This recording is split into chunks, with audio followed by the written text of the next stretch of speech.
प्यारे बच्चों कैसे हैं? उम्मीद है कि आप बोर्ड की परीक्षा की तैयारी अच्छे से कर रहे होंगे। तो आज मैं आपको पहला जो प्रश्न हिंदी में आता है पूरे 10 नंबर का, उस पर हम आपके साथ बात करने वाले हैं। तो बच्चों सबसे पहले तो आपको बताना चाहूँगा कि ये जो प्रश्न है ये गद्यांश बोध है। ये आपके पठन कौशल को जांचता है और पूरे 10 नंबर का होता है। 80 नंबर में से आपके 10 नंबर का ये जो प्रश्न है वो होता है, यानी 12% नंबर आप 100% इसको करने से ला सकते हैं। इसको बहुत ही सावधानी से आपको करना चाहिए और बहुत ही आसान है। तो देखें, हम उदाहरण के तौर पर जो हमारी एग्ज़ाम हुआ था अभी उत्तराखंड में, उसका ये जो गद्यांश है इसको पढ़ते हैं और मैं आपको बताऊंगा कि आप कैसे इसमें 100% नंबर ला सकते हैं।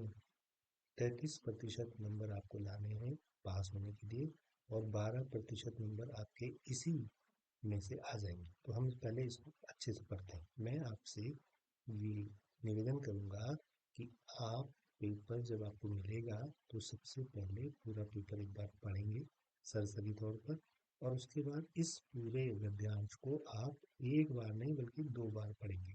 अभी आप देख लीजिए इसको पढ़ने में कितना टाइम लगता है। हिंदी अपना भविष्य किसी से दान में नहीं चाहती, वह तो उसकी गति का स्वाभाविक परिणाम होना चाहिए। जिस नियम से नदी की गति को रोकने के लिए शिला नहीं बन सकती, उसी नियम से हिंदी भी किसी सहयोगिता का पथ अवरुद्ध नहीं कर सकती। यह आकस्मिक सहयोग न होकर भारतीय आत्मा की सहज चेतना ही है, जिसके कारण हिंदी के भावी कर्तव्य को जिन्होंने पहले पहचाना वे हिंदी भाषी नहीं थे।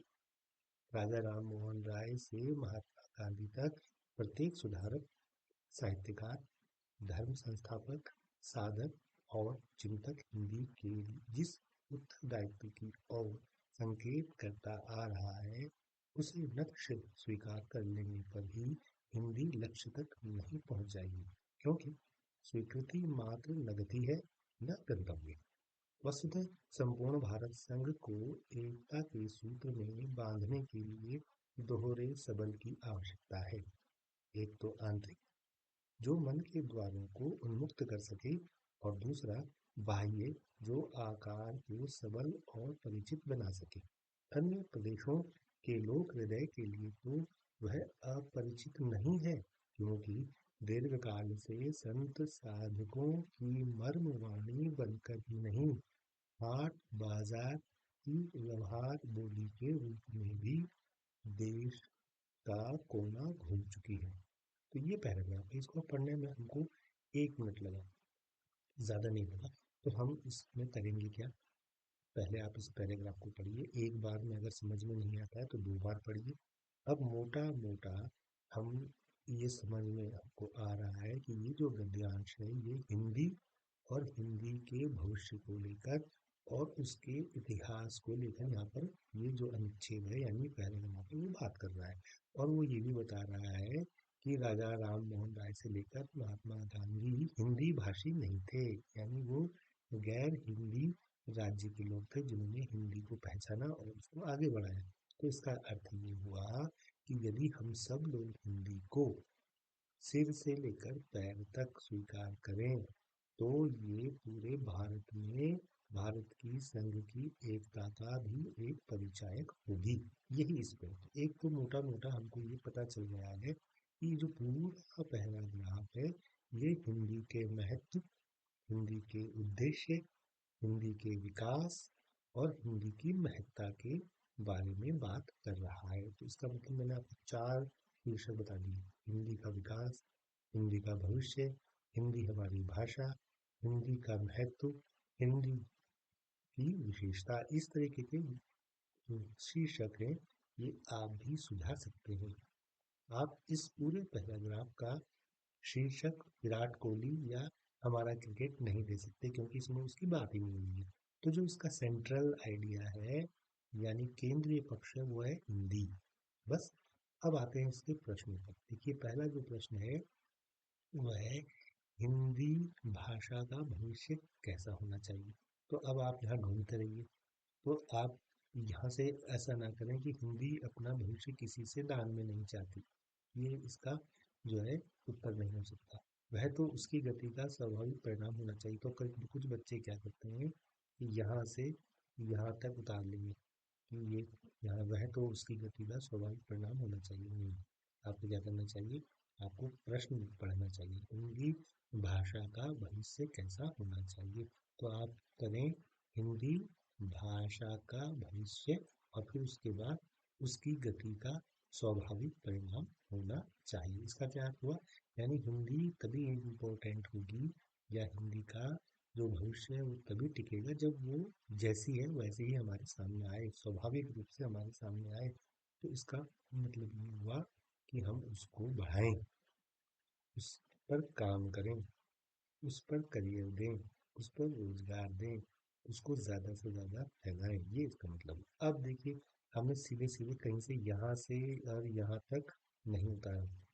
कुछ बच्चे ऐसा करते हैं, तो वो 2 नंबर में से आपको अध्यापक जो कॉपी चेक करेंगे वो आपको 1 नंबर दे सकते हैं। लेकिन यहाँ अगर आप थोड़ा सा प्रश्न की प्रकृति के हिसाब से उत्तर देंगे तो आपको पूरे 2 नंबर मिलने वाले हैं। अब दूसरा प्रश्न देखते हैं, हिंदी की भारतीय आत्मा को किसने पहचाना। तो देखिए, हमने यहाँ पढ़ा था कि राजा राम मोहन राय से महात्मा गांधी तक प्रत्येक सुधारक, साहित्यकार, संस्थापक, साधक और चिंतक हिंदी के जिस उत्तरदायित्व की ओर संकेत करते आ रहे हैं उसे स्वीकार कर लेने पर ही हिंदी लक्ष्य तक नहीं पहुंच जाएगी। तो हम ये यहाँ से इसको ऐसे ही यहाँ से यहाँ तक ना उतारें, हम क्या करें, ठीक है, हम समझ में आ गया हमको कि राजा राम मोहन राय और महात्मा गांधी जैसे। तो अब हम इसको कैसे लिखेंगे कि हिंदी की भारतीय आत्मा को, यहाँ तक आप प्रश्न को ही बनाएंगे उत्तर के तौर पे। यहाँ हिंदी की भारतीय आत्मा को, अब ये देखिए उत्तर, हिंदी की भारतीय आत्मा को राजा राम मोहन राय से महात्मा गांधी तक प्रत्येक सुधारक, साहित्यकार, धर्म संस्थापक, साधक और चिंतक ने पहचाना। ये पूरे के पूरे 2 नंबर है, कोई भी आपका इसमें से आधा नंबर भी नहीं काटेगा।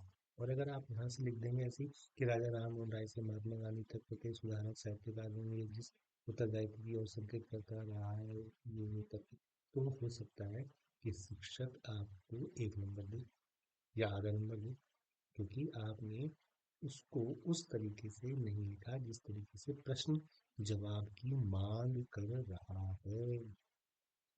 तीसरा प्रश्न देखिए, जो 2 नंबर का है कि हिंदी की व्यापकता क्या है। तो यहाँ हम इसको जब हमने पढ़ा था हम ये समझ रहे थे कि हिंदी की व्यापकता क्या होनी चाहिए, दोहरे संबल की, या तो एक तो अंदर से भी वो स्वीकार की जाए और पूरे राज्य को, यानी पूरे भारत संघ को एकता के सूत्र पर बांधे। और यहाँ पर वो ये भी कह रहा है, ये करूँगा कि ये पुराने समय से ना ही विद्वानों की ही वाणी नहीं थी, बल्कि हाट बाजार यानी आम आदमी की बोली भी थी, और देश में पूरे में फैली हुई थी। तो अब इसका उत्तर आप ऐसे बनाओ कि हिंदी की व्यापकता यह है कि वह संत साधुओं की मर्मवाणी और हाट बाजार की व्यवहार बोली के रूप में देश के कोने कोने में घूम चुकी है, जिससे वह अन्य प्रदेशों के लोक हृदय के लिए भी अपरिचित नहीं है। यहाँ देखिए, ये हमने अपने मन से बनाया है, ये कहीं भी पैराग्राफ में नहीं आया है। तो यहाँ पर आपका जो प्रयोग है वो भी जांचा जाता है, आपने क्या पढ़ा, आपने क्या समझा, और आपने उसके आधार पर अपनी अभिव्यक्ति कैसे दी, क्या दी, क्यों दी, किस प्रकार से दी। तो ये जो है आपकी मौलिकता, यानी अपने मन से लिखने का कौशल भी जांचा जाता है।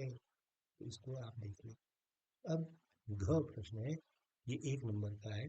तो ये तो बिल्कुल वहां से आप देख सकते हैं कि हिंदी भाषा किसका पथ अवरुद्ध नहीं कर सकती है। तो यहाँ पे आया था कि, तो ये जो है यहाँ पे कहाँ पे आया था, वो यहाँ पे देखें हम, कहीं ना कहीं आया था ये कि हिंदी भी किसी सहयोगिता का पथ अवरुद्ध नहीं कर सकती। क्यों?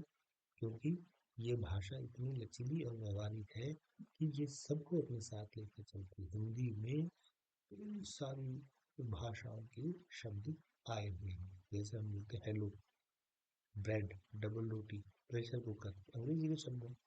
डॉक्टर, हिंदी खुद फारसी शब्द है। तो हम क्या कर सकते हैं, इसको समझ लें और हम कहेंगे हिंदी भाषा किसी का भी या हिंदी भाषा किसी भी भाषा का पथ अवरुद्ध नहीं कर सकती है। अगर वो पूछता कि हिंदी भाषा किसी का पथ क्यों अवरुद्ध नहीं कर सकती, तो हम ये उदाहरण देंगे जो मैंने दिए थे कि हिंदी स्वयं इतनी लचीली है, वो नदी की तरह बहती है और अपने साथ छोटे छोटे धारों, पंदेरों, मगरों, स्रोतों का पानी भी अपने साथ शामिल कर लेती है। यानी हिंदी भाषा में बहुत सारी भाषाओं के शब्द शामिल हैं, लेकिन उसने ये नहीं पूछा हमसे। उसने बस सिर्फ ये पूछा हिंदी भाषा किसका पथ अवरुद्ध नहीं कर सकती। तो हम कहेंगे हिंदी भाषा किसी का भी पथ अवरुद्ध नहीं कर सकती है। एक नंबर पूरा। इसी प्रकार अन्य प्रदेशों के लोक हृदय के लिए कौन अपरिचित नहीं है, तो हमने पढ़ा था कि वो जो है किसी के लिए अपरिचित नहीं है, क्योंकि वो तो संत साधुओं को से लेकर हाट बाजार की भाषा भी रही है। और जिन्होंने हिंदी को बढ़ाया वो गैर हिंदी भाषी थे, यानी वो हिंदी पट्टी के जो राज्य हैं वहाँ के नहीं थे, बल्कि जहाँ हिंदी कम बोली जाती है वहाँ के थे। तो उन्होंने भी हिंदी को स्वीकार किया, उसको आगे बढ़ाया। तो हमारा जो उत्तर है वो ये हो जाएगा कि हिंदी ये हिंदी भाषा अन्य प्रदेशों के लोक हृदय के लिए अपरिचित नहीं, यानी सब बोलते हैं हिंदी को, हिंदी को सब समझते हैं, हिंदी को सब प्रयोग में लाते हैं, क्योंकि जिन्होंने भी हिंदी को आगे बढ़ाया वो गैर हिंदी भाषी राज्यों के थे ज्यादातर।